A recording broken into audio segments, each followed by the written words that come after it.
నాయన ఈ ఉదయకాల ప్రభా నీకే కోట్లాది వందనాలు స్తోత్రాలు ప్రవ్వా. నీకే ఘనత మహిమ ప్రభావములు చెల్లించుకుంటున్నాము ప్రవ్వా. నైనా యేసయ్య తండ్రి నైనా ఏ హృదయము దేనికోసము ప్రవ్వా నైనా ప్రవ్వా మరి నైనా వేచి ఉన్నాదో ప్రవ్వా నైనా ఎలాంటి హృదయము ప్రవ్వా నైనా యేసయ్య నీ మాట కొరకు ప్రవ్వా నైనా నీ స్వరము కొరకు ప్రవ్వా ఎదురు చూస్తున్నారో ప్రవ్వా నైనా ప్రతి హృదయాన్ని మీరు దర్శించండి ప్రవ్వా. ఈ జూమ్ లో ఉన్న ప్రతి ఒక్కరిని కూడా ప్రవ్వా యేసయ్య మీరు తాకండి ప్రవ్వా. అయ్యా దేవానికి వందనాలు స్తోత్రాలు స్తుతులు నాయన ప్రవ్వా. యేసయ్య ప్రభ మా అందరికీ కూడా ప్రవ్వా యేసయ్య వినగలిగిన చెవులను గ్రహించగలిగిన మనసును మాకు దయచేయండి ప్రభా. నీ సన్నిధిని ప్రభా నైనా ప్రభ ప్రతి ఒక్క శిరస్సు మీద మీరు ఉంచండి ప్రభా. వాక్యం చెప్తున్నటువంటి దైవజనులను కూడా ప్రభా నైనా ప్రభా నైనా నీ అగ్నితో ప్రభా అభిషేకించండి ప్రభా. నీ వాక్కుతో ప్రభా నైనా నోటిని నింపండి ప్రభా యేసయ్య. నీకే వందనాలు స్తోత్రాలు ప్రభా నైనా ఈ జూమ్ అంతట్లోను ప్రభా నైనా నీ కృపను బట్టి ప్రభా నేను నీకు వందనాలు స్తోత్రాలు చెల్లించుకుంటున్నాము ప్రభా నైనా యేసయ్య. మీరు నాతో మాతో అందరితోనూ మీరు మాట్లాడమని ప్రభా నైనా సహాయం చేయమని యేసు నామములో అడుగుచున్నాం తండ్రి, ఆమేన్. ఆమేన్. హల్లెలూయా. Praise the lord. Thank you so much అక్క. అందరికీ వందనాలండి. ఝాన్సీ అక్క ప్లీజ్. ఓకే తమ్ముడు. గుడ్ మార్నింగ్ అండి అందరికి. ఈరోజు మన మధ్యలో వాక్యం అందించడానికి సహోదరి దాసరి శీలావర్ధిని గారు దేవుని యొక్క ఆత్మ చేత ప్రేరేపింపబడి సిద్ధంగా ఉన్నారు. వారిని పరిచయం చేయటం గౌరవంగా భావిస్తున్నాను. సహోదరి దాసరి శీలావర్ధిని గారు ఆంధ్రప్రదేశ్ లోని చీరాల పట్టణమునకు చెందినవారు. వారి ప్రియమైన భర్త రెవరెండ్ దాసరి లోదరన్ శాస్త్రి గారు ఏఎఫ్ఎల్సి ఆల్ ఇండియాకు association of free Lutheran churches జాతీయ అధ్యక్షుడిగా సేవలు అందిస్తున్నారు. వారు 50కి పైగా చర్చిలను స్థాపించి వాటిని పర్యవేక్షిస్తున్నారు. శీలావర్ధిని మరియు లోదర్ శాస్త్రి గారులకు 3 కుమార్తెలు మరియు ఒక ముద్దుల మనవరాలున్నారు. మరి వారిని ప్రేమతో ఆహ్వానిస్తున్నాను. వారు మన మధ్యలో తరచుగా మరి జాయిన్ అవుతూనే ఉంటారు. అంతకు ముందు కూడా వాక్యాలు అయితే చెప్పారండి. వారిని ప్రేమతో ఆహ్వానిస్తున్నాను. Welcome madam. గుడ్ మార్నింగ్ అండి. గుడ్ మార్నింగ్ అండి. థ్యాంక్ యూ అండి. Thank you so much. దేవుని నామానికి వందనాలు. మీ అందరికి కూడా యేసుక్రీస్తు నామంలో ప్రత్యేకమైన వందనాలు తెలియజేస్తా ఉన్నాను. ఈరోజు ఈ నూతన దిన ఉదయ కాలంలో మరి వర్చువల్ ఫెలోషిప్ లో మనం అందరం కలిసి ప్రభుని స్తుతించడానికి, దేవుని యొక్క వాక్యాన్ని ధ్యానం చేసుకోవడానికి పరిశుద్ధాత్మ దేవుడు మరి సమయాన్ని ఇచ్చినందుకు దేవదేవునికి వందనాలు చెల్లిస్తూ ఉన్నాను. మరి ప్రత్యేకంగా బాబీ రత్నాకర్ గారికి నేను స్పెషల్ గా వందనాలు తెలియజేస్తా ఉన్నాను. అలాగే మరి నన్ను పరిచయం చేసినటువంటి ఝాన్సీ గుడపాటి గారికి కూడా వారికి కూడా నేను ప్రత్యేకంగా వందనాలు తెలియజేస్తా ఉన్నాను. అలాగే అధ్యక్షత వహించి నడిపిస్తూ ఉన్నటువంటి జాన్సన్ గారికి కూడా వందనాలు తెలియజేస్తా ఉన్నాను. చేరికూడిన మీ అందరికి కూడా యేసుక్రీస్తు నామములో ఈ ఉదయకాలపు వందనాలు మీ అందరికీ ప్రత్యేకంగా తెలియజేస్తా ఉన్నాను. ప్రతిదినం మనం అందరం ఈ రీతిగా ఒక కుటుంబంగా చేరి ప్రభుని స్తుతించడము అనేది, దేవుని వాక్యాన్ని ధ్యానించుకోవడం, పాటలు పాడటం, ఇది ఆధ్యాత్మిక జీవితానికి చాలా ఆశీర్వాదకరమైనది, మేలుకరమైనది. ప్రతిరోజు కూడా ఒక కుటుంబముగా చేరి ప్రభు సన్నిధిలో దేవుని యొక్క వాక్యం వినటం ద్వారా కుటుంబాలు ఆశీర్వదించబడుతూ విశ్వాసంలో ఎదగడానికి పరిశుద్ధాత్మ దేవుడు మనకు దేవుడిచ్చిన మహాకృపను బట్టి దేవునికి వందనాలు చెల్లిస్తూ ఉన్నాను. ఈ రోజున పరిశుద్ధ గ్రంథం నుంచి ఒక వాక్య భాగాన్ని నేను మీకు జ్ఞాపకం చేస్తాను. ద్వితీయోపదేశ కాండము 18వ అధ్యాయము 16వ వచనంలో ఒక మాట వ్రాయబడి ఉన్నది. ఆయన మాట నీవు వినవలెను. ఈ భాగానికి కొంచెం పైగా మనం చదవగలిగితే, నీ దేవుడైన యెహోవా నీ మధ్యను నా వంటి ప్రవక్తను నీ సహోదరులలో నీ కొరకు పుట్టించును, ఆయన మాట నీవు వినవలెను. ఈ వాక్యాన్ని ఈ రోజున మనం ధ్యానాంశముగా దేవుని మాట వినాలి. దేవుని మాట అంటే ఏంటో, దేవుని మాట వినడం వలన మనకు కలిగే ప్రయోజనాలు ఏంటో, ఈ మాట ఎవరి గురించి వ్రాయబడిందో మనం ఈ రోజున ధ్యానించబోతూ ఉన్నాం. ఈ విషయాన్ని ధ్యానించే ముందుగా ఒక చిన్న ప్రార్థన చేసుకుందామండి. ప్రార్థన. పరిశుద్ధాత్మ తండ్రి, నీ కొందనాలు. ఇంతవరకు చక్కగా మేమందరము కలిసి ప్రభా సహవాసంగా ఒక కుటుంబముగా చేరి కూడి పాటలు పాడి నీ వాక్యాన్ని ప్రతిదినం ఈ రీతిగా ధ్యానించుకున్నట్టుకు మీరు చూపుతూ ఉన్న మహాకృపను బట్టి వందనాలు. నీ ప్రేమ, నీ దయ, నీ కనికరాన్ని మా పట్ల మీరు వెల్లడిపరుస్తూ ఉన్నారు. అందును బట్టి మీకు వందనాలు చెల్లిస్తూ ఉన్నాం. మేమెంతో బలహీనులము తండ్రి. మీరు మమ్మల్ని నీ కృప చొప్పున బలపరుస్తూ ఉన్నారు. మీరు ఇచ్చిన ఆరోగ్యాలను బట్టి మీకు ఎన్నో వందనాలు. మా దినాలను మీరు పొడిగిస్తూ ఉన్నందుకై స్తుతిస్తూ ఉన్నాం. నాయన, మీరు ఇస్తున్నటువంటి ప్రతిదినము కూడా నీ సన్నిధి కలిగి ప్రభా నీతో ప్రారంభించి నాయన కొనసాగించుటకు నాయన మీరు మాకు సహాయం చేస్తూ ఉన్నారు. అందుకెన్నో వందనాలు. ఈ దినం ఈ జూమ్ మీటింగ్ లో చేరిన ప్రతి బిడ్డను బట్టి వారి కుటుంబాలను బట్టి ప్రార్థిస్తూ ఉన్నాను. ప్రతి ఒక్కరిని కూడా మీరు ఆస్వాదించి దీవించినందుకు వందనాలు, కాపాడుతూ ఉన్నందుకు వందనాలు, మేళతో నింపుతూ ఉన్నందుకు వందనాలు. ఈ దినము వాక్యపు వెలుగులో మీరు మాతో మాట్లాడి మమ్మల్ని అందరినీ కూడా వాక్యముతో నింపి నాయన వాక్యము ద్వారా బలపరచమని యేసు నామములో ప్రార్థిస్తున్నాను తండ్రి. ఆమేన్. అందరికీ వందనాలండి. మరి ద్వితీయోపదేశ కాండము అనంగానే మనందరికీ అర్థమయ్యేది, దేవుడైనటువంటి యెహోవా మరలా మోషే ద్వారా ఇశ్రాయేలీలతోటి రెండవసారి మాట్లాడిన విధానాన్ని మనం జ్ఞాపకం చేసుకుంటాం. ఒకసారి ఆయన ప్రతి విషయాన్ని కూడా దేవుడైన యెహోవా మోషే ద్వారా ఇశ్రాయేలీయులకు ప్రతి విషయాన్ని బోధిస్తూ ఉన్నాడు, చెప్తూ ఉన్నాడు, నేర్పిస్తూ ఉన్నాడు, ప్రకటిస్తూ ఉన్నాడు. మరలా ఈ ద్వితీయోపదేశ కాండము అనేది రెండవసారి ఇశ్రాయేలీయులకు దేవుడైనటువంటి యెహోవా కొన్ని హెచ్చరికలు, కొన్ని విషయాలు మరలా జ్ఞాపకం చేస్తూ ఉన్నాడు.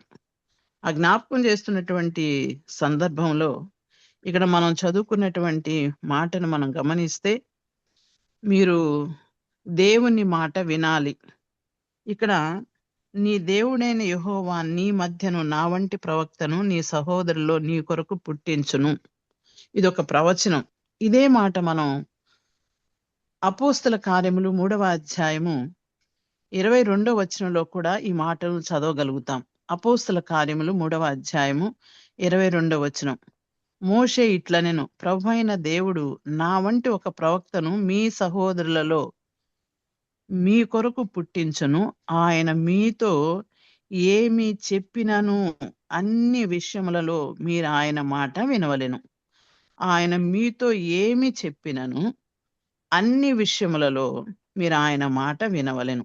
అంటే ఈ మాట ఎవరి గురించి చెప్పబడింది అంటే, ప్రభు అయినటువంటి యేసుక్రీస్తు వారి గురించి చెప్పబడినటువంటి మాట, ఆయన గురించి చెప్పబడినటువంటి మాట.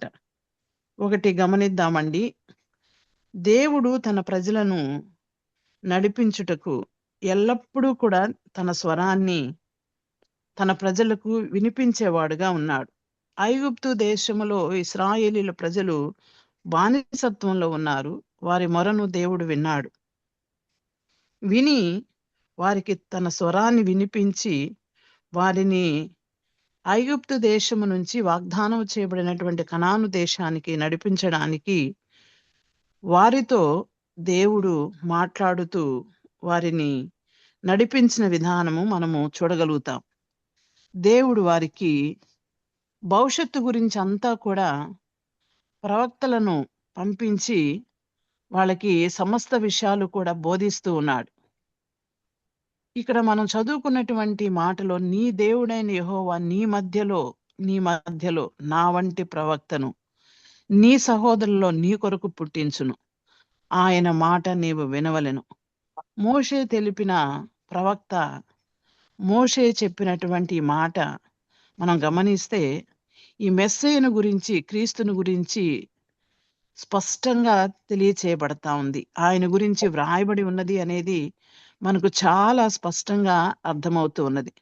దేవుని కుమారుడైనటువంటి క్రీస్తు లేక మెస్సయ్య, ఆయన ఒక ప్రవక్తగా, ఒక ప్రధాన యాజకుడుగా, రాజాతి రాజుగా ఆయన రానై ఉన్నాడు. ఇది ముందుగానే ప్రవచనాల్లో మనము చదువుకుంటాం.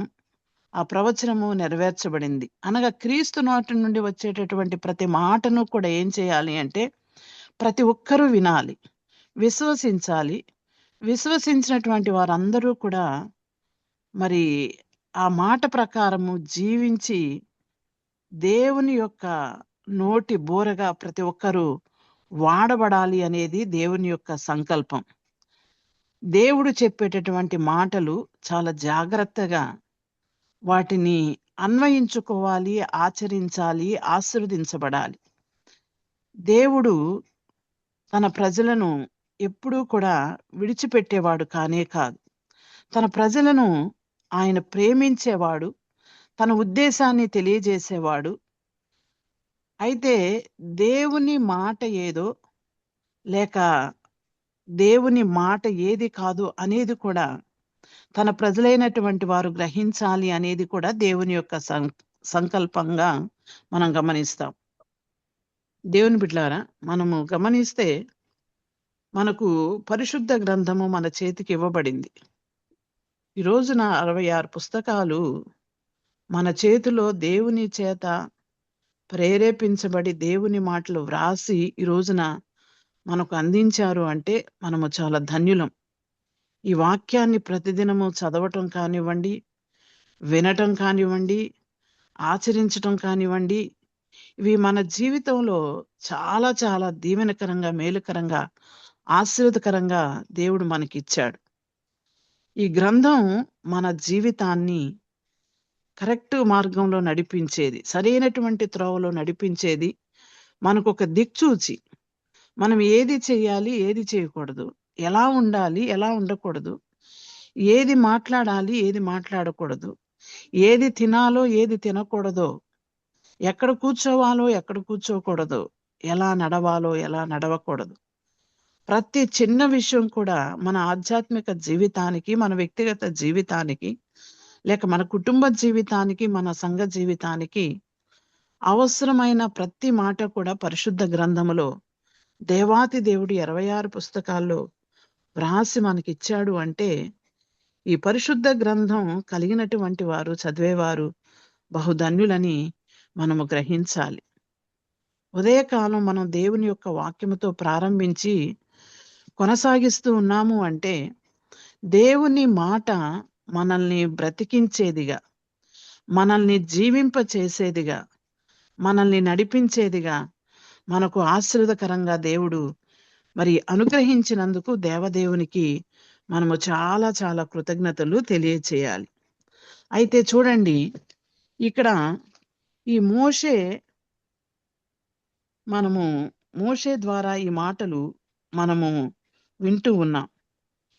ఏ విషయంలో మనం క్రీస్తు మోషేను పోలి ఉన్నాడు, ఇది కూడా మనము గమనించాలి.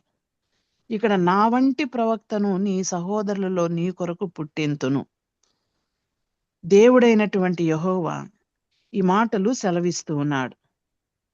దేవుని మాటను మనం ఒకసారి గమనిస్తే ఇక్కడ మోషే, క్రీస్తు వీళ్ళిద్దరి విషయంలో మనం గమనిస్తే కొంత దగ్గర సంబంధాన్ని మనము గమనించగలుగుతాం. మోషే ఆత్మాభిషేకం పొందాడు. సంఖ్యాకాండము 11వ అధ్యాయము 17వ వచనంలో చదివితే మనకు అర్థమవుతుంది.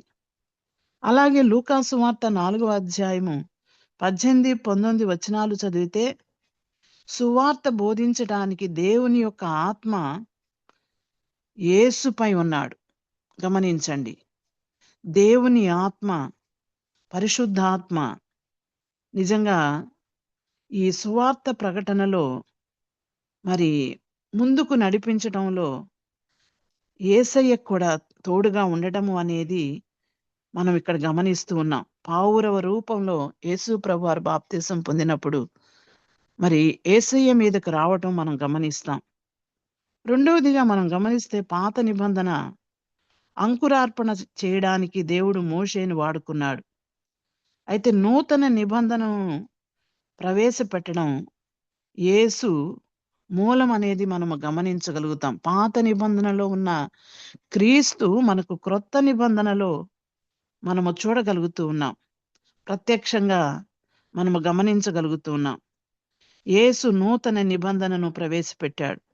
మూడవదిగా మనం గమనిస్తే మోషే ఇశ్రాయేలీయులను ఐగుప్తు నుండి సీనాయికి నడిపించి దేవునితో నిబంధన సంబంధాన్ని స్థాపించాడు.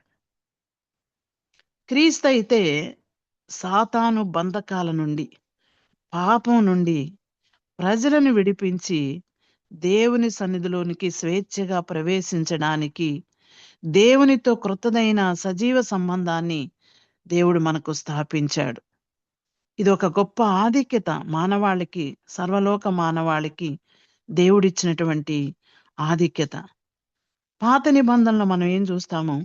మోషే ద్వారా విమోచించడానికి జంతు బలిని మోషే నిర్దేశించాడు.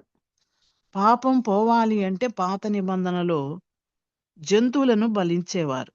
కానీ ఈ క్రొత్త నిబంధనకు వచ్చేటప్పటికి మనం ఏం చూస్తాము అంటే, ఎవరైతే తన్ను అంగీకరించారో వారికి రక్షణ ఇవ్వడానికి క్రీస్తే దేవుని బలి గొర్రె పిల్లగా ఆయన బలైపోవడాన్ని మనం గమనిస్తాం.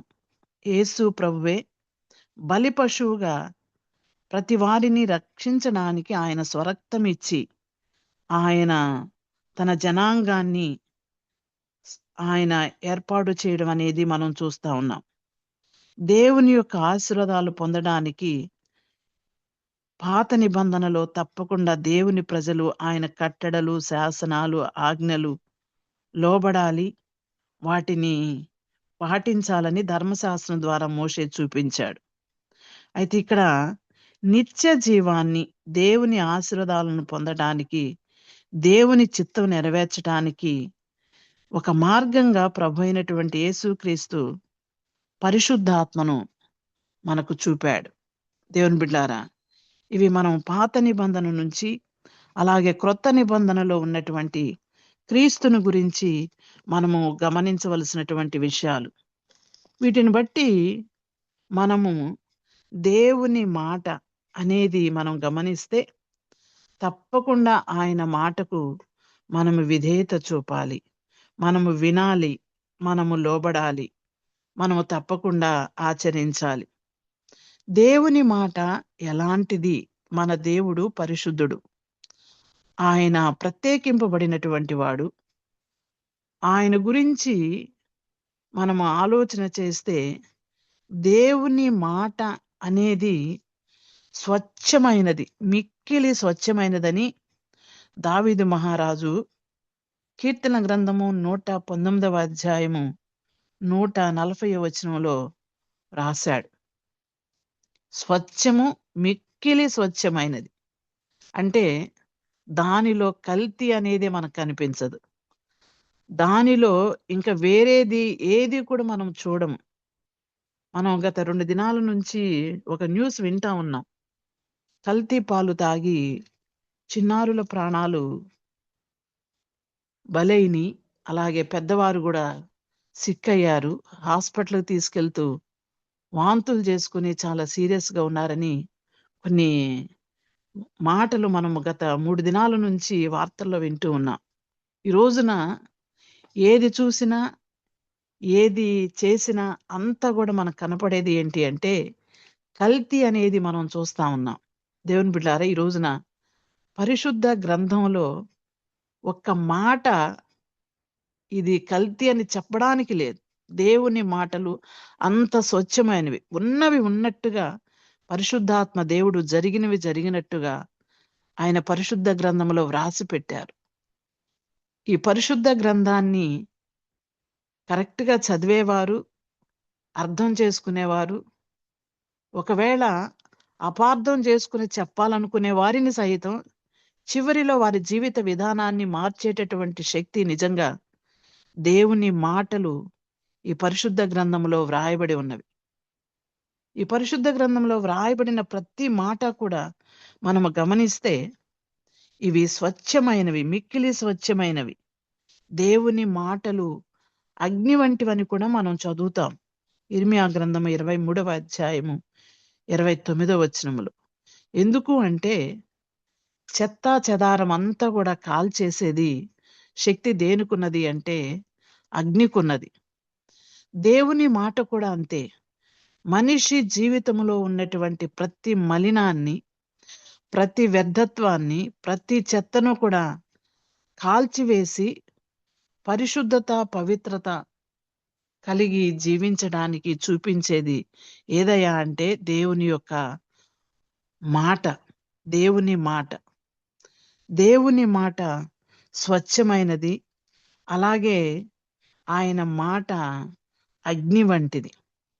దేవుని మాటకున్నటువంటి శక్తిని మనము గమనించగలిగితే, ఆ మాట ప్రతి దినము కూడా దేవుని బిడ్డలారా మనము వింటూ ఉన్నప్పుడు, చదువుతూ ఉన్నప్పుడు మన జీవితాల్లో కలిగేటటువంటి మార్పులు మనకెంతో ఆదరణ, ఓదార్పు, నెమ్మది, దేవునికి సమీపంగా ఒక అడుగు మనము దేవునికి సమీపంగా వేయడానికి దినదినము కూడా ఈ యొక్క మాటకు, దేవుని మాటకున్నటువంటి శక్తి చాలా గొప్పదని మనము గమనించాలి. నిర్మలమైనది, దేవుని యొక్క మాట నిర్మలమైనది, అది కల్మషము లేనటువంటిది.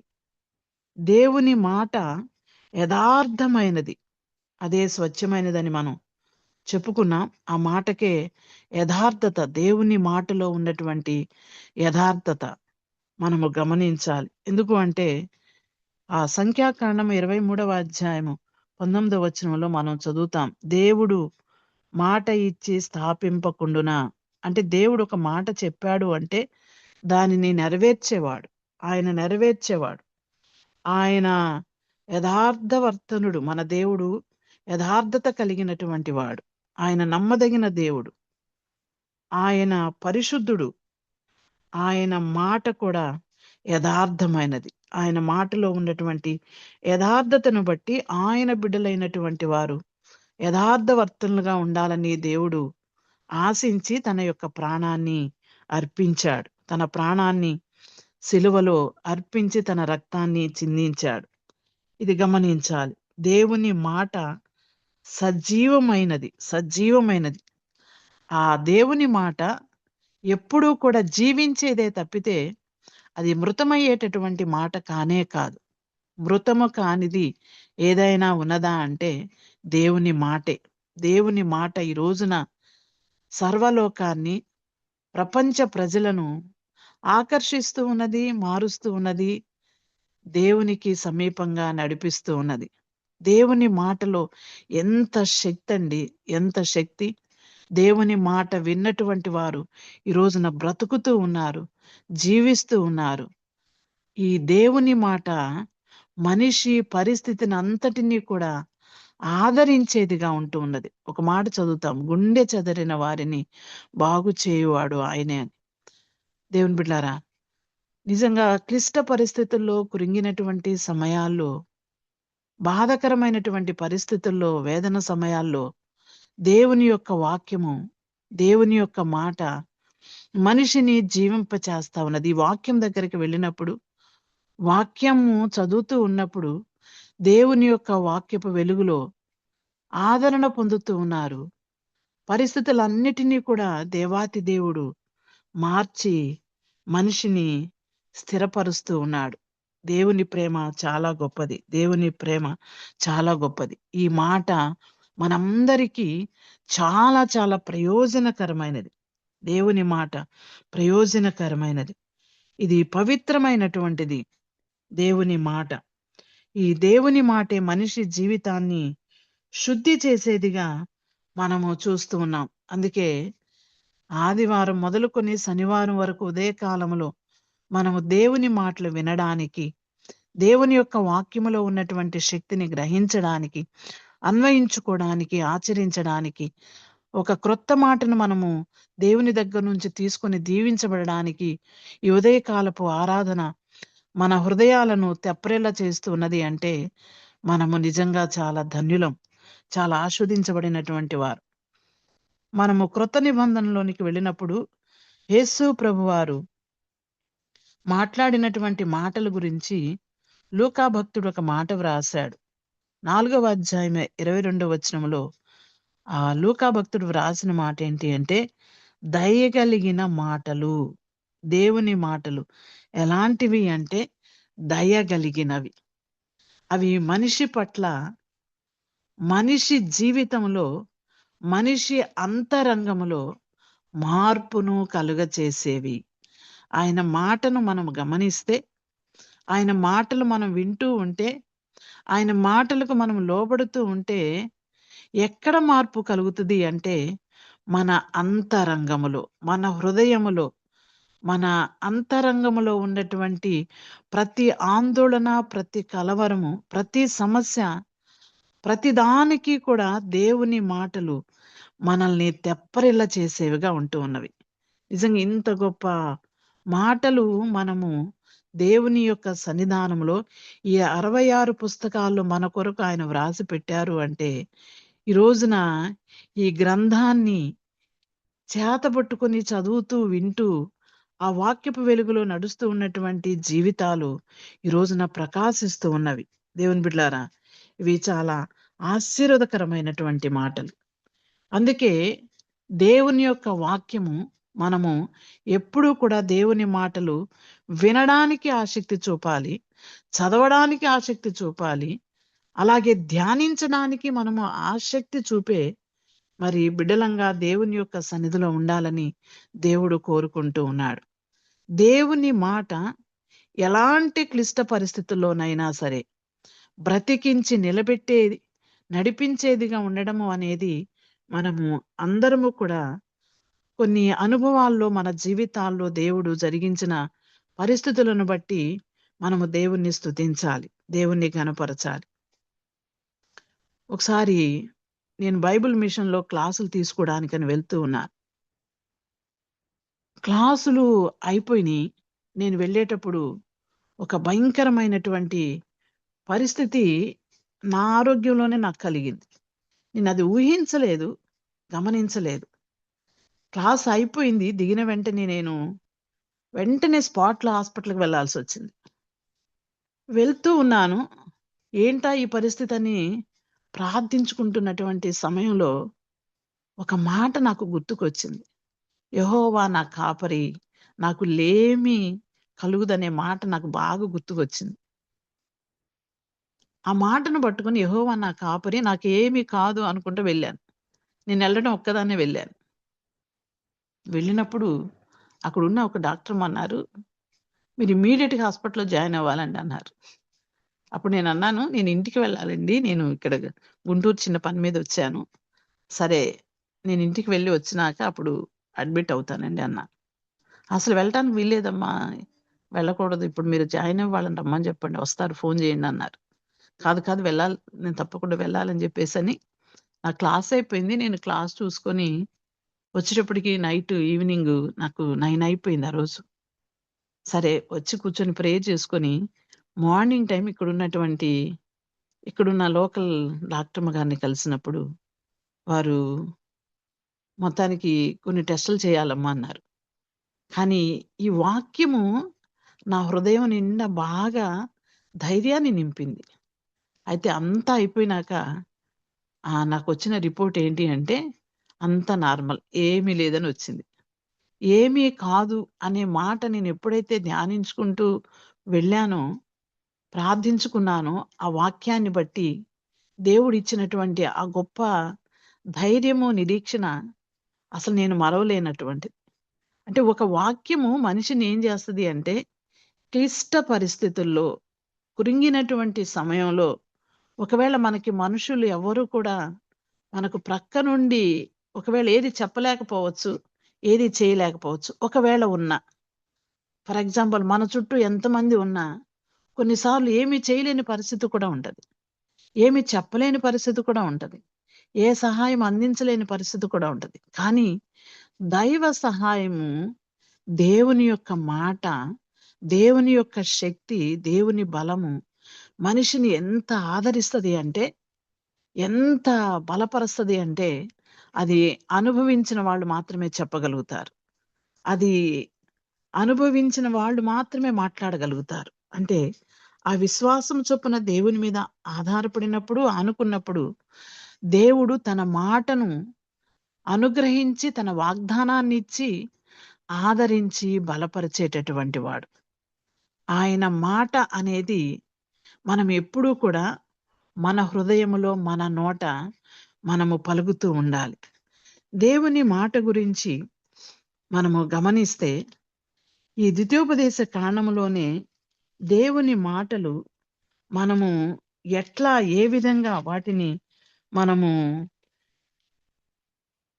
వాటిని మన జీవితాల్లో మనము ఉంచుకోవాలి, లేక వాటిని బట్టి మనము నడవాలి అనేది దేవుని యొక్క వాక్యాన్ని బట్టి మనం గమనిస్తే, ఒక మాట మనము ద్వితీయోపదేశకాండము 6వ అధ్యాయంలోకి వెళ్తే 4వ వచనాన్ని మనం చదివితే, ఇది ఎప్పుడూ కూడా పిల్లల బర్త్డేల గురించి చెప్తూ ఉంటారు.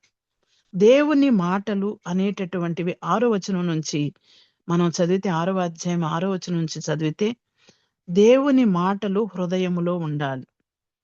అంటే హృదయము నిండా మనము నింపుకోవలసింది ఏదైనా ఉన్నదా అంటే, మన హృదయము నిండా కూడా ఎప్పుడూ కూడా దేవుని యొక్క మాట, ఒక వాగ్దానము అనేది మన హృదయంలో ఉండాలి. మన హృదయంలో ఉన్న దానిని బట్టి మనం ఏం చేస్తాము అంటే మాట్లాడుతూ ఉంటాం. అందుకే కొన్ని వచనాలు కూడా తప్పకుండా కంఠస్థం చేయటం, వాగ్దానాలను కంఠస్థం చేయటం, అది పెద్దవారంగా మనం తప్పకుండా మనం చేస్తూ ఉండాలి. సహజంగా సండే స్కూల్లో పిల్లలకి కంఠత వాక్యాలు నేర్పిస్తారు, చెప్పండి అని వాళ్ళని అడుగుతూ ఉంటారు. మనం కూడా ఏంటి అంటే ప్రతి దినము ఒక చిన్న సెంటెన్స్, ఒక చిన్న వాక్యమే, ఒక చిన్న మాటే చదవగలిగితే, దాన్ని మన హృదయంలో ఉంచుకోగలిగితే, అది మనకెంతో మేలు, మనకెంతో ఆశీర్వాదం, మనకెంతో దీవెన. ఇక్కడ చూడండి, దేవుని మాటలు ఎక్కడ ఉండాలి అంటే హృదయములో ఉండాలి. హృదయము నిండిన దానిని బట్టి ఏమవుతుందంటే మన నోరు మాట్లాడుతూ ఉంటది.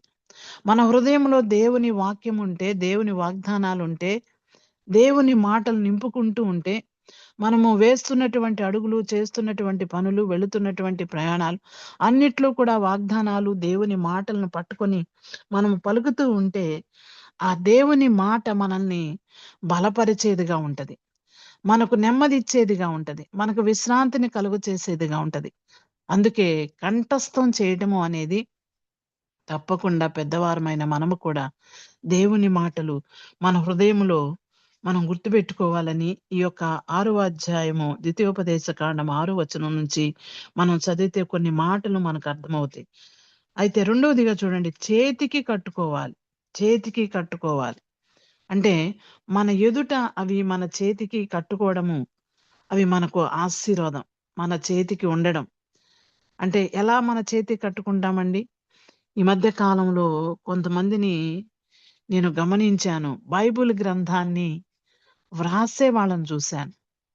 తెలుగులో రాసిన వారు ఉన్నారు, ఇంగ్లీష్లో రాసిన వారు ఉన్నారు, హిందీలో, మలయాళం, కర్ణాటకం, ఎవరి భాషల్లో వాళ్ళు ఈ రోజున పరిశుద్ధ గ్రంథాన్ని వ్రాస్తూ ఉన్నారు.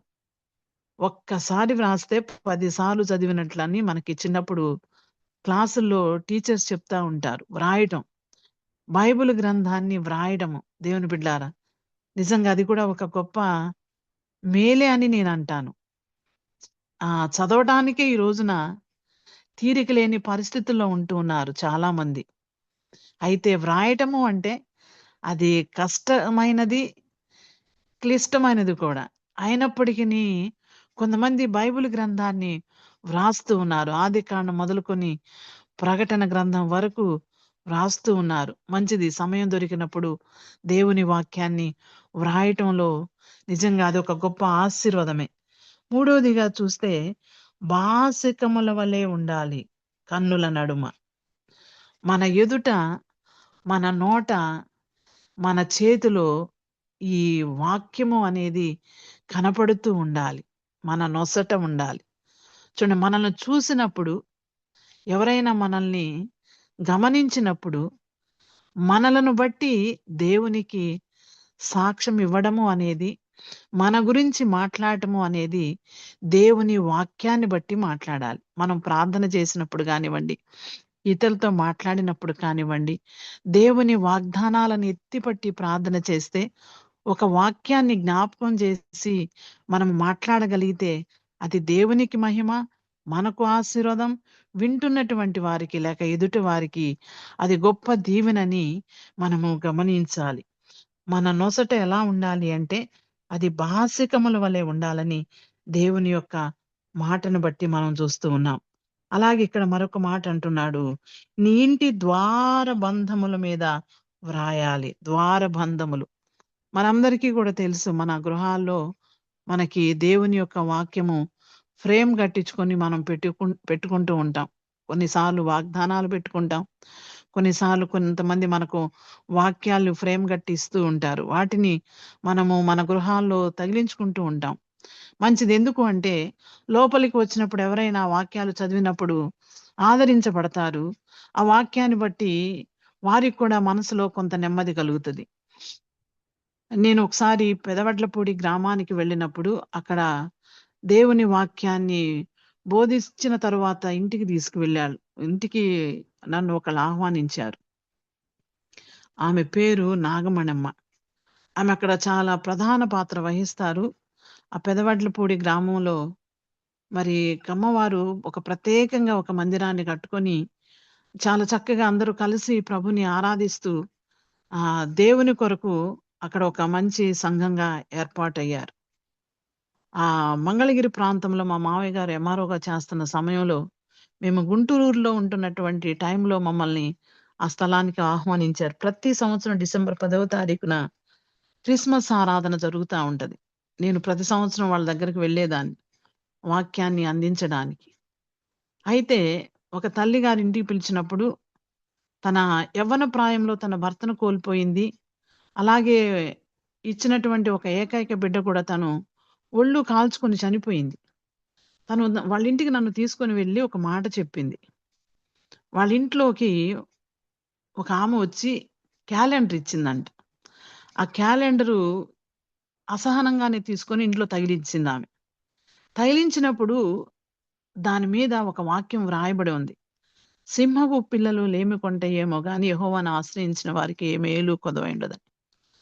ఆ మాట తన హృదయంలో నాటుకుపోయిందంటండి. ఆ వాక్యం గురించి ఆమె సాక్ష్యం ఇచ్చింది. దేవుణ్ణి ఆశ్రయించినప్పుడు, దేవునిని నమ్ముకున్నప్పుడు ఎంత ధైర్యంగా జీవించగలుగుతామో సమాజములో, దేవుడు ఎలా తోడుగా ఉంటాడో తన యవ్వన జీవితాన్ని సాక్ష్యంగా చెప్పిందండి. చూడండి, ఒక క్యాలెండరు ఆమె అసహనంగా తీసుకుంది. తన గృహంలో అది తగిలించుకుంది. ఆమె చదువుకుంది. ఆ వాక్య భాగాన్ని బట్టి ఆమె ధైర్యపరచబడింది, బలపరచబడింది. దేవునిలో ఈ రోజున ఒక గొప్ప సజీవ సాక్షిగా ఆమె సాగుతూ ఉన్నది. దేవుని బిడ్డలారా, మన మందిరాల మీద కూడా దేవుని వాక్యాలు మనం వ్రాస్తూ ఉంటాం, గోడల మీద రాస్తూ ఉంటాం. కొన్నిసార్లు ఆ మాటలు చదువుతూ ఉన్నప్పుడు ఎంత నెమ్మదో, ఎంత ఆదరణ కలుగుతుందో ఆ వాక్యాన్ని బట్టి తృప్తిపరచబడటం, ఆశీర్వదించబడటం. ఆ దేవుని మాటకున్నటువంటి శక్తి అది మనము వివరించలేము, కానీ తప్పకుండా జీవితాల్లో అనుభవించగలిగినటువంటి అనుభూతి పొందుకుంటూ ఉన్నారు. అది నిజంగా గొప్ప ఆశీర్వాదమని మనము గమనించాలి. అలాగే గౌనుల మీద కూడా వ్రాయాలని చదువుకుంటాం. గౌనుల మీద అంటే ఆ ఊరి బయట ఉన్నటువంటి ప్రాంతాల్లో కూడా అక్కడక్కడ మనం చూస్తాం. కొండల మీద రాళ్ళు కనపడితే ఆ రాళ్ళ మీద కొంతమంది వెళ్ళి రాస్తూ ఉంటారు, గోడల మీద రాస్తూ ఉంటారు దేవుని మాటలు. నిజమే, ఇవన్నీ మనము గమనిస్తే దేవుని మాటలు ఎక్కడ ఉండాలి అనేది ఈ 6వ అధ్యాయం ద్వితీయోపదేశ కాండము 6వ వచనములో చాలా స్పష్టంగా వ్రాయటం మనం చూస్తూ ఉన్నాం. మన చేతికి, మన హృదయములో, మన నొసట, మన ఇంటి ద్వారాల మీద, అలాగే గౌనుల మీద దేవుని మాటలు ఉండటము అనేది అది ఒక గొప్ప ఆశీర్వాదకరం. వాటిని చదువుతూ ఉన్నప్పుడు మనకు మేలు కలుగుతూ ఉన్నది, మనము దీవించబడుతూ ఉన్నాం. ఈ దేవుని మాట మనల్ని బ్రతికిస్తూ ఉన్నది, మనల్ని నడిపిస్తూ ఉన్నది, ఆదరిస్తూ ఉన్నది. దేవుని మాట పవిత్రమైనది, స్వచ్ఛమైనది, మనల్ని జీవింపచేసేది, మనకు నిత్య జీవాన్నిచ్చేది, మనకు అనుదినము కూడా శక్తినిచ్చి మనలను నడిపించేదిగా మనం చూస్తూ ఉన్నాం. దేవుని వాక్యము ప్రతిదినము కూడా మనకు అవసరము. దేవుని వాక్యము ప్రతిదినము అవసరం. శరీరానికి ఆహారము, నీరు ఎంత అవసరమో మన ఆత్మకు దేవుని యొక్క వాక్యము అనేది అంత అవసరము అనేది మనము గమనించబద్ధులమై ఉన్నాం. అయితే ఈ వాక్యము వింటే ఏమి జరుగుతుంది? ఇది మనం ఒకసారి గమనించాలి. ఈ వాక్యాన్ని మనము వింటూ ఉన్నప్పుడు మనకు జరిగేటటువంటి మేలు ఏంటి అనేది గమనిస్తే, ఈ ద్వితీయోపదేశ కాండంలోనే 28వ అధ్యాయము మొదటి వచనం మనకు బాగా పరిచయమైనటువంటి మాట. మనం అందరం కూడా 28వ అధ్యాయము నూతన సంవత్సరంలో ఎప్పుడూ కూడా మనము చదువుకుంటూ ఉంటాం. ఇక్కడ వ్రాయబడి ఉంది, నీ దేవుడైన యెహోవా మాట శ్రద్ధగా విని నేడు నేను నీకు ఆజ్ఞాపించుచున్న ఆయన ఆజ్ఞలన్నిటినీ అనుసరించి నడుచుకుని ఎడల నీ దేవుడైన యెహోవా భూమి మీద ఉన్న సమస్త జనముల కంటే నిన్ను హెచ్చించును. దేవుని మాట వినేటటువంటి వారిని, ఆ వినటం కూడా ఎలా వినాలని అక్కడ వ్రాసారు అంటే శ్రద్ధగా వినడం. దేవుని మాటలు అశ్రద్ధగా వినేవారు కూడా లేకపోలేదు, అశ్రద్ధ చేసేవారు కూడా లేకపోలేదు. కొన్నిసార్లు మనం చూస్తాం, వాక్యం చెప్పేటటువంటి వారిని మనం అంచనా వేస్తాం. వీరైతే సరిగా చెప్పరు, వీరైతే బాగా చెప్తారు. ఇవి మనము మన ఆలోచనలు మనకి ఇలాగుంటా ఉంటాయి. కానీ దేవుని మాట అనేది మనము గమనించాలి. దేవుని మాట వారి నోట నుండి వస్తూ ఉన్నది. దానిలో ఒక సత్యం ఉన్నది, దానిలో ఒక జీవం ఉన్నది. అది నేను తీసుకోవాలి, అది నేను గమనించాలని ఒక మంచి దృక్పథంతో ఆలోచన చేస్తే ఆ శక్తి ఏంటో మనం పొందుకోగలుగుతాం, ఆశీర్వాదం ఏంటో మనం అనుభవించగలుగుతాం. అందుకే ఇక్కడ దేవుడైనటువంటి యెహోవా సెలవిస్తూ ఉన్నటువంటి మాట ఏంటి అంటే, దేవుని మాట శ్రద్ధగా వినడం. దేవుని పని ఏదైనా సరే మనము అశ్రద్ధ చేస్తే మనకి శాపం వస్తుందని కూడా మనకు తెలుసు. ఇప్పుడు ఎందుకండి, ఇప్పుడు మనం అపోస్తల కార్యాల్లో చదివాం కదా. మనం చదివినటువంటి వచన భాగంలో ఆ 3వ అధ్యాయము 22వ వచనంలో మనం గమనిస్తే, ఒకవేళ ఆయన మాట వినకపోతే జరిగేది ఏంటో 23వ వచనంలో అపోస్తల కార్యాల్లో వ్రాసారు. ఆయన మాట వింటే మాత్రం మనకు దీవెన, మనకు ఆశీర్వాదం. వినకపోతే మాత్రం మనకు ఒక శాపం అనేది కూడా అక్కడ వ్రాయబడి ఉన్నది. చూడండి 23వ వచనంలో, ఆ ప్రవక్త మాట వినని వాడు ప్రజలలో ఉండకుండా సర్వనాశనమగునెను. దేవుని మాట గాని ఆలకించకపోతే మనిషి జీవితము నాశనమే. దేవుడు ప్రేమామయుడు. ఈ రోజున ఆయన మాట ఏంటి అంటే, అంతటా అందరూ మారు మనసు పొందాలి.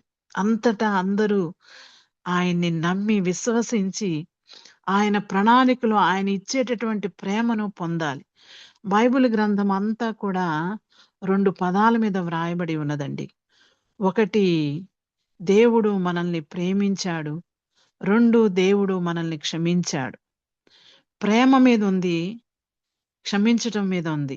ఈ బైబిల్ గ్రంథం అంతా కూడా దీని మీద బేస్ చేసుకొని మనం చదువుతూ ఉంటాం. దేవుడు ప్రేమించకపోతే మన జీవితం ఎక్కడుండేదో, దేవుడు గాని క్షమించకపోతే మన పరిస్థితి ఏంటో. ఆయన ప్రేమించాడు గనుకనే మన మీద శిక్ష లేకుండా ఉంది. మారు మనసు పొందడానికి, మనము మన జీవితాన్ని మార్చుకోవడానికి, ఆయనలో మనము జీవించడానికి, మన మీదకు వచ్చే ఉగ్రత నుంచి తప్పించబడడానికి దేవుని యొక్క కృప మన మీద అత్యధికంగా కృమ్మరించబడింది. దానికి యోగ్యులంగా ఈ రోజున మనము తీర్చబడ్డాము అంటే, ఆయన మాట విన్నాము అంటే, ఆయన మాట విన్న వారందరూ ధన్యులు, ఆశీర్వదించబడినటువంటి వారు. ఆయన మాట విన్న వారందరూ కూడా భాగ్యవంతులు. నిజంగా ఎంత గొప్ప ధన్యత దేవుడు మనకు అనుగ్రహించాడో చూడండి. ఆయన మాట వింటే జరిగేది మొట్టమొదటిగా దేవుడు వారిని హెచ్చిస్తాడు. అవును, దేవుణ్ణి నమ్మినటువంటి వారికి ఈ రోజున ఒక గొప్ప స్థానం ఉన్నదండి, ఒక గొప్ప ఆధిక్యత ఉన్నది, ఒక గొప్ప ఉన్నతమైనటువంటి స్థితిని దేవుడు తన నామములో కలుగచేశాడు. ఈ రోజు నీ యొక్క ఆధిక్యత పొందుకున్నాము అంటే దేవుడు మనలో ఉండబట్టి, ఆయన మనము స్వీకరించడాన్ని బట్టే ఈ దేవుని యొక్క ఆధిక్యతను మనము పొందుకుంటూ ఉన్నాం. దేవుడు తన బిడ్డలను, తన ప్రజలను ఆయన నమ్మినటువంటి వారిని, ఆయన మాట వినేటటువంటి వారిని ఆయన హెచ్చిస్తానని ఆయన వాగ్దానం చేస్తూ ఉన్నాడు. మనం అబ్రహాము దగ్గరికి వెళ్తే మనకిది చాలా స్పష్టంగా అర్థమవుతుంది. దేవుడు అబ్రహామును పిలిచినప్పుడు తన ఎరిగినటువంటి ప్రాంతానికి బయలుదేరటము అనేది ఒక కష్టమైన పని, అది సాధ్యమయ్యేటటువంటి పని కాదు. కానీ అబ్రహాము దేవుని మాటకు విధేయత చూపి దేవుడు చెప్పినట్లుగా బయలుదేరమన్నప్పుడు ఆయన తన ప్రయాణాన్ని కొనసాగించాడు. దేవుని మాటకు లోబడ్డాడు. దేవుని యొక్క చిత్తాన్ని చేయడానికి ఆయన ఎక్కడా కూడా వెనుదిరిగినట్టు మనము చూడం. పిలిచాడు, విధేయత చూపాడు. దేవుడు చూపించేటటువంటి ప్రాంతానికి వెళ్ళడానికి ఆయన పూనుకున్నాడు. దేవుడు వాగ్దానం కూడా ఇచ్చాడు. నీ తండ్రి ఇంటి నుండి నీ బయలుదేరు, నువ్వు నీ దేశం నుండి బయలుదేరు, నీ బంధువుల యుద్ధ నుండి, నీ తండ్రి ఇంటి నుండి బయలుదేరినప్పుడు ఒక వాగ్దానం, నిన్ను గొప్ప జనముగా చేసి నిన్ను ఆశీర్వదించి నీ నామమును గొప్ప చేయుదును, నీవు ఆశీర్వాదముగా నుందువు, నిన్ను ఆశీర్వదించు వారిని ఆశీర్వదించెదను, నిన్ను దూషించు వారిని శపించెదను, భూమి యొక్క సమస్త వంశములు నీ యందు ఆశీర్వదించబడునని అబ్రాముతో అనగా యెహోవా అతనితో చెప్పిన ప్రకారము అబ్రాము వెళ్ళెను. ఈ మాటలు చూడండి, దేవుడు చెప్పింది చేశాడండి, చెప్పింది చేశాడు. ఆయనకిచ్చిన వాగ్దానము, నీ నామాన్ని గొప్ప చేస్తాను. నిజమే, అబ్రామును దేవుడు అబ్రహాముగా మార్చి ఈ రోజున విశ్వాసులకు తండ్రిగా చరిత్రలో నిలిపి దేవుడు అబ్రహాము వంశావళిని ఈ రీతిగా ఆస్వాదించాడు అంటే ఎంత ధన్యత, ఎంత గొప్ప భాగ్యము. మాట విన్నప్పుడు, లోబడినప్పుడు నిజంగా ఈ యొక్క ఆశీర్వాదాలు తప్పకుండా మనం పొందుకుంటాం. అబ్రహాము జీవితంలో విధేయుడిగా మనం చూస్తాం, దేవుని మాటను ఆచరించిన వాడిగా మనం చూస్తాం, లోబడిన వాడిగా చూస్తాం. ఆయన ఎక్కడా కూడా దేవుని మాటను ఆయన ఎక్కడా కూడా ధిక్కరించిన వాడిగా మనం చూస్తాం. నిజంగా ఆ మనస్సు దేవుడు అబ్రహామును బట్టి మనం కూడా నేర్చుకోవాలని ఈ రోజున మనం జ్ఞాపకం చేసుకోవాలి. క్రొత్త నిబంధనకు వచ్చేటప్పటికి మనము మరియమ్మ దగ్గరికి వెళ్తే మరియమ్మ జీవితంలో కూడా మనం గమనించవచ్చు. ఆమె కూడా దేవుడు ఆ తన యొక్క వాక్కును అందించినప్పుడు ఆమె ఒక మాట అంటదండి. లూకాసు వార్త 1వ అధ్యాయం 45వ వచనంలో ఆమె గురించి మనం చదివితే, నమ్మిన ఆమె ధన్యురాలని అక్కడ వ్రాశారు. ఆమె ఏమంటది అంటే, నీ మాట చొప్పున నాకు జరుగును గాక.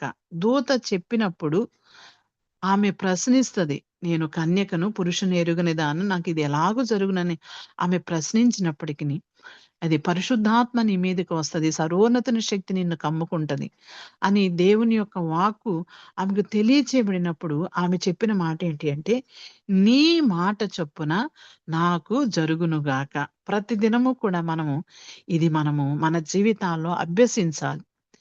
దేవుని మాట చొప్పున మనకు జరగాలి. దేవుని మాటకు మనము విధేయత చూపాలి. దేవుని మాటకు మనం విధేయత చూపినప్పుడు దేవుని మాట నెరవేర్పు అనేది మన జీవితాల్లో మనకు జరుగుతుంది. మనము ఆశీర్వదించబడతాం, మనము దీవించబడతాం. ఆమె దీవించబడింది. ఆమె ఒక మాట అంటది, అన్ని తరముల వారు నన్ను ధన్యురాలందురు. చూడండి, అన్ని తరముల వారు తను తాను దీవించుకుంటుంది మరియు తన జీవితంలో దేవుని మాటకు ఎప్పుడైతే విధేయత చూపిందో ఆ మాటను బట్టి ఆమె తన జీవితంలో తన్ను తాను దీవించుకుంటూ అన్ని తరాలకు కూడా ఆమె దీవెనకరంగా మారింది. ఆమె తన యవ్వన జీవితాన్ని ప్రభువుకి సమర్పించడానికి, ప్రభువుని ఈ లోకములో ఆమె గర్భంగా దాల్చడానికి, ఒక పాత్రగా వాడబడడానికి తన జీవితాన్ని దేవునికి సమర్పించడం, అది ఎంత ఆశీర్వాదం అండి, ఎంత దీవెన, ఎంత గొప్ప భాగ్యము ఆమెకు దేవుడు కలుగచేశాడు. మనకు కూడా దేవుడు ఆ భాగ్యాన్ని అనుగ్రహించాడు.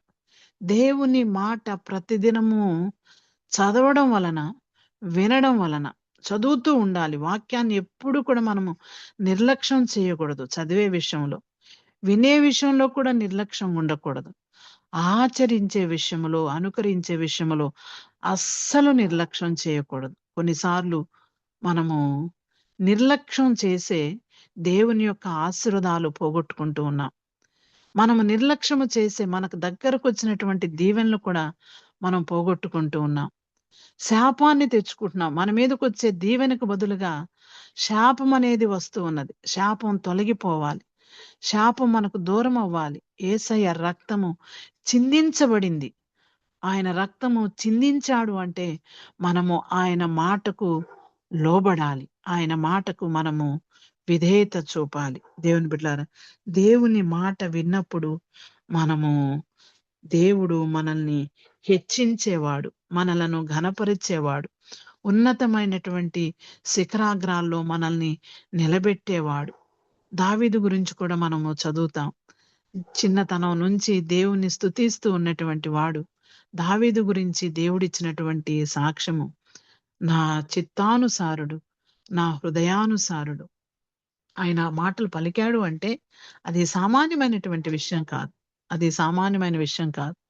దేవునికి లోబడి, దేవుణ్ణి ప్రేమించి, పాపం చేసినప్పుడు పశ్చాత్తాపడి ఒప్పుకున్నాడే గాని దాన్ని కప్పుకోలేదు. లోబడ్డాడే గాని సవరించుకోవడానికి తను కన్నీరు విడిచి ప్రార్థించాడు, పశ్చాత్తాపడ్డాడు. వెంటనే తన జీవితాన్ని సవరించుకున్నాడు. తిరిగి రక్షణానందాన్ని పుట్టించు నాయనని అడిగాడు. పరిశుద్ధాత్మను కోరుకున్నాడు. బైబిల్ గ్రంథంలో బెత్షెబా విషయంలో తప్పితే ఇంకా దావీదు ఎక్కడా కూడా తప్పిపోలేదని దేవుని యొక్క వాక్యములు మనం చదువుతాం. దేవుని బిడ్డలారా, మానవులం, మనం బలహీనులం. కొన్నిసార్లు మనము బలహీనతకు గురవుతూ ఉంటాం. మనం పాపం చేస్తూ ఉంటాం. కొన్నిసార్లు మనం దేవుణ్ణి దుఃఖపెడుతూ ఉంటాం. కానీ మనం చేసే ప్రతి పని కూడా మనకు తెలిసిపోతది. దేవుని సన్నిధిలో పశ్చాత్తాపడినందుకు దేవుడు మనల్ని ఆయన నెట్టివేయుడు, త్రోసివేయుడు గాని క్షమిస్తాడు, ప్రేమిస్తాడు.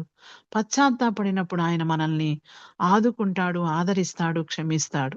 నేను ముందుగానే చెప్పాను, బైబిల్ గ్రంథం అంతా కూడా ఒకటి ప్రేమ మీద, రెండోది క్షమించడం మీద వ్రాయబడి ఉన్నది. ఆ ప్రేమను మనకు అందించాడు అంటే అది మనం అనుభవించాలి అనేది దేవుని యొక్క సంకల్పం. మనల్ని హెచ్చిస్తాడు. రెండోదిగా మనం చూస్తే దేవుని మాట విన్నప్పుడు మనలను దేవుడు దీర్ఘాయుష్మంతులుగా ఆశీర్వదిస్తాడు. అంటే భూలోకంలో 150 సంవత్సరాలు బ్రతకాలని కాదండి. భూలోకంలో మనకి దేవుడిచ్చిన ఆయుష్ను బట్టి మనం బ్రతుకుతాం. ఆ సామెతల గ్రంథము 4వ అధ్యాయం 10వ వచనంలో వ్రాయబడి ఉంది, దీర్ఘాయుష్మంతులం ఎక్కడయా అంటే దేవుని సన్నిధిలో నిరంతరము జీవించే ధన్యత దేవుడు మనకు అనుగ్రహించాడు. అది మనం సంపాదించుకోవాలి అంటే ఈ లోకములోనే దేవుని మాటకు విధేయత చూపాలి. మనము దీర్ఘాయుష్మంతులంగా నిరంతరము దేవుని సన్నిధిలో స్తుతిస్తూ ఆయన్ని ఘనపరచాలి అంటే, ఆ పరలోకములో నిత్యత్వంలో నిరంతరం ఆయనతో ఉండాలి అంటే ఈ లోకములో మనము ఆయన మాట మనము వినాలి. దేవుని బిడ్డలారా, గమనించండి. మనం గమనిస్తాం ఇర్మియా గ్రంథం 7వ అధ్యాయం 23వ వచనంలో, దేవుని మాట వింటే మనకు క్షేమం అది అసలు ఇంకా తిరుగులేదు. నీకు మేలు, దేవుని మాట వినడంలో నీకు మేలు కలుగుతుంది. మనం చదువుతాం కదా దావీదు కీర్తనలో 95వ అధ్యాయం 7వ వచనంలో, నేడు మీరు ఆయన మాట అంగీకరించిన యెడల ఎంత మేలు. అది నిజమే, అంగీకరిస్తే, ఒప్పుకుంటే, లోబడితే మనకు మేలే, దానివల్ల కీడు కాదండి. మనుషుల మాటలు వ్యర్థమైనవి కానీ దేవుని మాటలు మనకు మేలు కలిగించేవి. దేవుని మాట వినడం వలన ప్రతిదినము కూడా మనము జీవించగలుగుతాం. దేవుని మాట మనల్ని బ్రతికిస్తూ ఉండదు. కనుక మనం మన అనుదిన దైనందిక జీవితంలో దేవుని మాటలు వింటూ మనం ముందుకు సాగాలి. ప్రతిదినము దేవుడు మనతో మాట్లాడతాడు, అలాగే సాతాను కూడా మాట్లాడతాడు. దేవుని మాట ఏదో, సాతాను మాట ఏదో గమనించాలి, గ్రహించాలి, విసర్జించాలి. దేవుని మాట గ్రహించాలి, లోబడాలి. ఈ మాటలు మనం గుర్తుపెట్టుకోవాలి. ఎందుకు అంటే సామెతల గ్రంథం 14వ అధ్యాయం 15వ వచనంలో, జ్ఞానము లేనివాడు ప్రతి మాట నమ్మును. దేవుని బిడ్డలారా, మనము అజ్ఞానులంగా ఉండడానికి వీల్లేదు. మనము జ్ఞానము కలిగి దేవుని మాట ఏదో, దేవుని మాట ఏది కాదో అది గ్రహించాలి. దేవుని మాటను మనము గమనించాలి. అందుకే ఈ రోజున ఈ పరిశుద్ధ గ్రంథం మన చేతిలోకి వచ్చింది అంటే, చదువుతున్నాము అంటే, వింటున్నాము అంటే, ఇంతకంటే భాగ్యవంతులు ఈ లోకములో మరొకరు ఉండరని నేను అంటాను. ఇది మనకు ఆశీర్వాదం అని నేను అంటాను. ఇది మనకు గొప్ప భాగ్యం, గొప్ప ఆస్తి అని నేను అంటాను. ఇది మన జీవిత విధానాన్ని క్రమపరుస్తూ, నడిపిస్తూ నిత్య జీవానికి నడిపించేది. కాబట్టి ఈ రోజున మనము దేవుని మాట, ఆయన మాట వినవలెను. వినకపోతే మాత్రం మన జీవితము నాశనం అవుతుందని కూడా స్పష్టంగా వ్రాయబడి ఉంది అపోస్తల కార్యాల్లో. కనుక జాగ్రత్తగా ప్రతి దినము, ప్రతి విషయములో మనము దేవుని మాట వింటూ, చదువుతూ ముందుకు సాగడానికి దేవుని యొక్క సన్నిధిలో మనము సిద్ధపడదాం. దేవుని బిడ్డలారా, ఈ రోజున ఈ పరిశుద్ధ గ్రంథం నుంచి ఆయన మాట వినవలెను. ఆయన మాట చెప్పే నేను వినాలి, వింటున్న మీరు వినాలి. ఇప్పుడు మన మధ్య లేని వారు కూడా తప్పకుండా ఆయన మాటలు వినేవారుగా ఉండాలని మనము కోరాలి. మాట వినకపోతే, మన బిడ్డలు మన మాట వినకపోతే మనం ఎంత దుఃఖపడతామో, దేవుని మాట మనం వినకపోతే దేవుడు కూడా అంతే దుఃఖపడతాడు అనేటటువంటి విషయాన్ని మనము గుర్తుపెట్టుకోవాలి. దేవుణ్ణి మనము సంతోషపెట్టే బిడ్డలంగా ఉండాలి, కానీ దుఃఖపెట్టే బిడ్డలంగా ఉండకూడదు. మాట విననప్పుడు దుఃఖమే కలుగుతుంది, మాట వింటే ఆనందం కలుగుతుంది. అందుకే అనుదినము ఆయన సంతోషపెట్టే బిడ్డలంగా ఉన్నామా, లేక దుఃఖపెట్టే బిడ్డలంగా ఉన్నాం? కొన్నిసార్లు ఏమో సంతోషాన్ని కలుగజేస్తున్నాం, కొన్నిసార్లు మనము దుఃఖాన్ని కలుగజేస్తున్నాం. కానీ మన జీవితంలో ఈ రోజున మనము ఒక మంచి ఆలోచనతో మనం ముందుకు వెళదాం. ప్రభువా, నేను ఈరోజు నీ మాట విని నిన్ను సంతోషపెట్టే బిడ్డగా నేను ఈరోజు నడవాలి. రేపటి కొరకు సిద్ధం. ఏ రోజుకి ఆ రోజే మనము దేవునికి సమర్పించుకొని ఆయన మాట వింటూ, మేలు అనుభవిస్తూ, మనము దీర్ఘాయుష్మంతులంగా ఉంటూ, భూమి మీద ఆయన కృపను బట్టి హెచ్చింపబడుతూ, ఆయనను మహిమపరిచే బిడ్డలంగా ఉండనట్లు పరిశుద్ధాత్మ సహాయాన్ని కోరుకుందాం. దేవుడి మాటలు దీవించి ఆస్వాదించును గాక. ఆమె నాకు ఈ సమయం ఇచ్చినటువంటి మరి బాబీ రత్నాకర్ గారికి మరొకసారి నేను వందనాలు తెలియజేస్తూ నా మాటలు ముగిస్తూ ఉన్నాను. ఒక చిన్న ప్రార్థన అండి.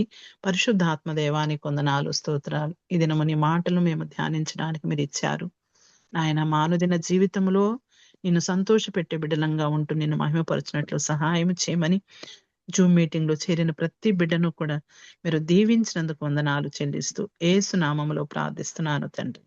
ఆమేన్. మీ అందరికీ వందనాలండి. Thank you. Amen. Thank you madam. Amen. Praise lord అమ్మగారు. ఈ దినమున ద్వితీయోపదేశకాండం 18వ అధ్యాయం 16వ వచనం ద్వారా ఆయన మాట నీవు వినవలెను అనే వాక్యం ద్వారా చక్కని వాక్య పరిచర్య చేసిన సిస్టర్ శీలావర్ధిని గారికి ఈపీఎఫ్ ఫ్యామిలీ తరపున కృతజ్ఞతలండి. ముందుగా మనము దేవుని మాట గ్రహించుకోవాలి. అది ఏది దేవుని మాటో, ఏది అపవాది మాటో గ్రహించుకోవాలి. దేవుడు తన ప్రజలను నడిపించేదానికి ఎప్పుడు కూడా తన స్వరాన్ని వినిపిస్తూనే ఉంటాడు.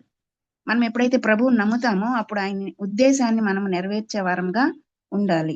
పరిశుద్ధ గ్రంథము మన జీవితానికి దిక్సూచిగా ఉన్నది.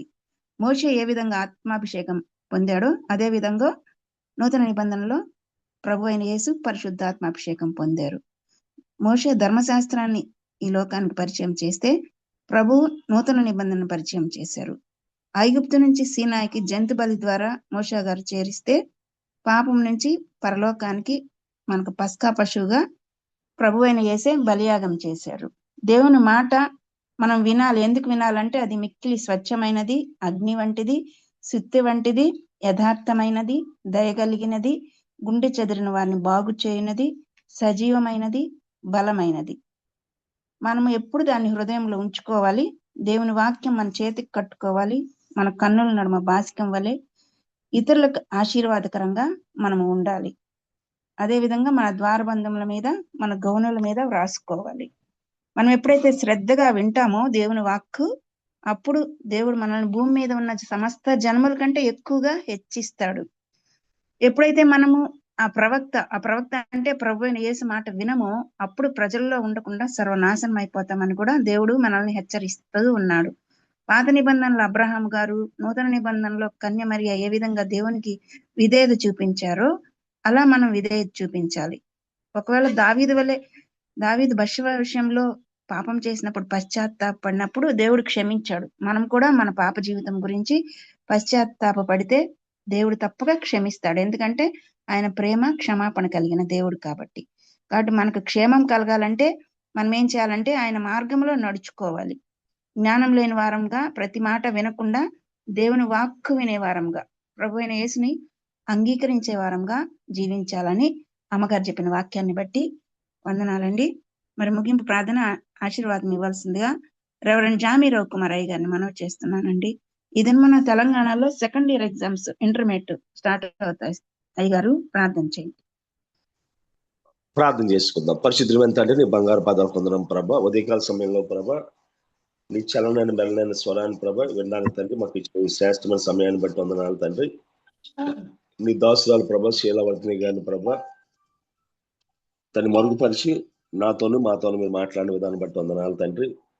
అయ్యా ప్రభ, ద్వితీయోపదేశకాండం 18:16 చెప్పినట్టుగా ప్రభ ఆనాడు మోషేకు వాగ్దానం చేసావు తండ్రి ప్రభ, నీలాంటి దేవతను ప్రభ ప్రవక్తను తండ్రి నీ సహోదరులో పుట్టిస్తానని ఆయన మాటను వినవాలని ప్రభ తండ్రి సెలవిచ్చావు తండ్రి ప్రభ. నీ మాట విని చెడిపోయిన వాళ్ళు ఎవరు లేరు తండ్రి.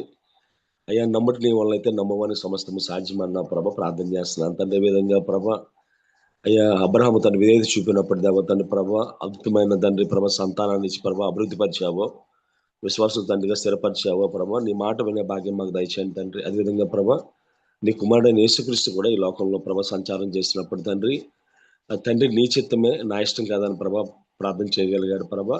అదేవిధంగా ప్రభ తండ్రి మరీ దేవతను ప్రభ ప్రభు దాసురాలను నీ మాట చొప్పునకు జరుగునుగా కానీ ప్రభ చెప్పగలిగింది. అయ్యా నీ చిత్తమైతే అట్టి విధేయ తండ్రి, అటు విధేయ తండ్రి మాకు దయచేయమని ప్రార్థన చేస్తున్నాను తండ్రి. సహాయం దయచేయండి ప్రభ. అయ్యా నీ మాట వినగలిగే భాగ్యం దయచేయండి. అయ్యా నీ మాట విని విడిచిపెట్టేవారుగా కాకుండా ప్రభ అయ్యా నీ వాక్యానుసారంగా జీవించగలిగే భాగ్యం దయచేయమని ప్రార్థన చేస్తున్నాను తండ్రి. అబ్బా ప్రభ అగ్ని వంటి, చుత్తు వంటి, సబ్బు వంటి ప్రభ అయ్యా వెండి బంగారాల కంటే శ్రేష్టమైన, మంచి గోధుమ పంట కంటే శ్రేష్టమైన ప్రభ నీ వాక్యాన్ని ప్రభ విని దాన్ని వాక్యానుసారంగా జీవించగలిగే భాగ్యం దయచేయమని ప్రార్థన చేస్తున్నాను తండ్రి. నీ వాక్యం సెలవిచ్చిన రీతిగా ప్రభ అయ్యా నీతిమంతులు త్రూలి తుట్టులు కారణం ఏమీ లేదని సెలవిచ్చిన రీతిగా ప్రభ నీ వాక్యాన్ని ఎవరైతే అనుసరిస్తారో, నీ వాక్యానుసారంగా ఎవరైతే జీవిస్తారో ప్రభ వారు తోలడానికి ప్రభ కారణమే ఉండదు తండ్రి. ప్రార్థన చేస్తున్నాను తండ్రి. మా వ్యక్తిగత జీవితాల్లో మేము, మా కుటుంబాలు, మా సంఘాలు ప్రభ నీ వాక్యానుసారంగా జీవించగలిగే కృప మాకు అందరికీ దయచేయమని మనసు తల్లిగారిని జ్ఞాపకం చేసుకోండి. అదేవిధంగా బిడ్డ దత్తన ప్రభ తల్లిగారు అనుభవించిన భర్తను బట్టి, అదేవిధంగా దత్తన ప్రభ బిడ్డలను బట్టి, అల్లుని బట్టి, అదేవిధంగా మనలను బట్టి ప్రార్థన చేస్తున్నాను తండ్రి. ఇక నిన్నారుగా దీవించండి. ఇంకా అనేక స్థలాల్లో ఇంకా బహుబలంగా వాడగలిగే భాగ్యం తెచ్చమని వెత్తబడ్డ వాక్యం తండ్రి 30 వంతులుగా, 60 వంతులుగా, 100 వంతులుగా ప్రభ ఫలింపు చేయమని ఈ విధంగా ప్రతిరోజు తండ్రి ప్రభు శాస్త్రమైన వాక్యం వినడానికి మాకు ఇచ్చిన సమయాన్ని బట్టి వందనాలు చెల్లించుకుంటూ ప్రభు దీన్ని ఏర్పాటు చేసిన దేవతను ప్రభు బాబి రత్నాకర్ గారిని, అదేవిధంగా ప్రతి ఒక్కరిని పేరు పేరు జ్ఞాపకం చేసుకోండి అయ్యా. మరి ప్రత్యేకంగా ప్రభు ప్రార్థన చేస్తున్నాను తండ్రి. ఇంటర్మీడియట్ ఎగ్జామ్స్ తెలంగాణలో ప్రారంభం అవబోతున్నాయి. ఆల్రెడీ ఆంధ్రాలో ప్రభ అవుతూ ఉన్నాయి ప్రభ. ప్రార్థన చేస్తున్నాను తండ్రి. బిడ్డల జీవితాల్లో ప్రభ కీలకమైన ప్రభ చదువు అయ్యేది. బిడ్డలు ఎదగడానికి, స్థిరపడడానికి ప్రభ కారణం తండ్రి. ప్రార్థన చేస్తున్నాను తండ్రి. ఏ బిడ్డ జీవితంలో ఆందోళన కానీ భయం కానీ లేకుండా ప్రభ అయ్యే ప్రతి బిడ్డ కూడా ప్రభ అయ్యే తండ్రి ప్రభ నాడే విధంగా అయితే తండ్రి బబులోను దేశంలో జరిగిన దేవతను ప్రభ యొక్క పరీక్షల్లో ప్రభ శత్రుకు మెచ్చుక బెదిరిగా దానిలో ప్రభ 10 శ్రేష్ఠులుగా ఏ విధంగా ఉన్నారు. మా బిడ్డలందరూ కూడా విధంగా ఉండాలని సహాయం దయచేయండి. ఏ భయం కానీ, ఆందోళన కానీ, మరుపు కానీ లేకుండా ప్రభ గొప్ప ధైర్యంతో రాయగలిగే భాగ్యం దయచేయండి అయ్యా. మీరు ఎవరికైనా జ్ఞానం కొదుకుంటే ప్రార్థన చేయమన్నావు తండ్రి. బిడ్డల పక్షాన్ని ప్రార్థన చేస్తూ ఉన్నాను ప్రభ. బిడ్డలందరినీ జ్ఞాపకం చేసుకోండి. సమయోచితమైన సహాయాన్ని వారు దయచేయమని ప్రార్థన చేస్తున్నాను తండ్రి. అదేవిధంగా ప్రభ ప్రార్థన చేస్తున్నాను. ఈ విధంగా తండ్రి ప్రతిరోజు వాక్యం విన్నాను ప్రభు. ఈ ప్లాట్ఫామ్ ఆఫీస్ భవిరత్నకర్ గారిని జ్ఞాపకం చేసుకోండి అయ్యా. సాకరిస్తున్న జాన్సన్ గారిని, స్వరూప్ గారిని, అదేవిధంగా దేవతన ప్రభ ప్రసిద్ధ సిస్టర్ గారిని, ఝాన్సీ సిస్టర్ గారిని, తేజ అప్రెంటిస్ గారిని జ్ఞాపకం చేసుకోండి తండ్రి. కోర్టు టీం వారిని దీవించండి అయ్యా. అదేవిధంగా ఎవరైతే అనారోగ్యంతో ఉన్నారో బిడ్డల కోసం ప్రార్థన చేస్తూ ఉన్నాను ప్రభ. సహాయం దయచేయండి. రావణమ్మ గారిని జ్ఞాపకం చేసుకోండి. అటు విజయ్ కుమార్ గారిని జ్ఞాపకం చేసుకోండి. రాబర్ట్ జేమ్స్ అయ్య గారిని జ్ఞాపకం చేసుకోండి. ఆశీర్వాద్ గారిని జ్ఞాపకం చేసుకోండి ప్రభు. ఇంకెవరైతే అనారోగ్యంగా ఉన్నారో ప్రభు ప్రతి ఒక్కరిని తండ్రి పేరు పైన ముట్టండి, స్వస్థపరచండి ప్రభు. సహాయం దయచేయమని, అదేవిధంగా ఆర్థిక ఇబ్బందుల్లో ఉన్నవారు, అనారోగ్య సమస్యల్లో ఉన్నవారు, కుటుంబ సమస్యల్లో ఉన్నవారు అందరినీ జ్ఞాపకం చేసుకోండి ప్రభు. భారతదేశంలో స్వేచ్ఛగా ప్రభు నీ ఆరాధన జరగడానికి సహాయం దయచేయమని, జరుగుతున్న దేవతను ప్రభు గుడారాల పండుగ విషయంలో ప్రభు సహాయం దయచేయండి. జరగబోతున్న ప్రభు శ్రమల కాల దినాల ప్రార్థనలో మీరు ఉండండి ప్రభు. అయ్యా మా బిడ్డల ప్రభు ఇతర ప్రాంతాల్లో ఉండి చదువుకొని ఉండగా ప్రభు బిడ్డలు ఎక్కడున్నా నీ బిడ్డలుగా ఉండగలిగే భాగ్యం దయచేయమని, ఇది మేము చేయవలసిన ప్రతి పనులు సూటైన మార్గాన్ని చూపించమని ఈ చిన్న ప్రార్థన మా ప్రభులు ప్రియకుమారుడైన యేసుక్రీస్తు దివ్య నామాన్ని అడిగి పెట్టుకుంటున్నాం పరమ తండ్రి. ఆమేన్. పరలోకం ఉందిన మా తండ్రి, నీ నామం పరిశుద్ధ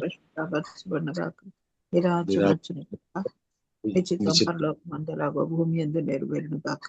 మాకు కావలసిన దయచేయము, మా ఎడల అపరాధం చేయవారిని మేము క్షమించే ప్రకారం మా అపరాధం క్షమించము, మమ్మల్ని శోధనలోని తప్పించమైంది కనుక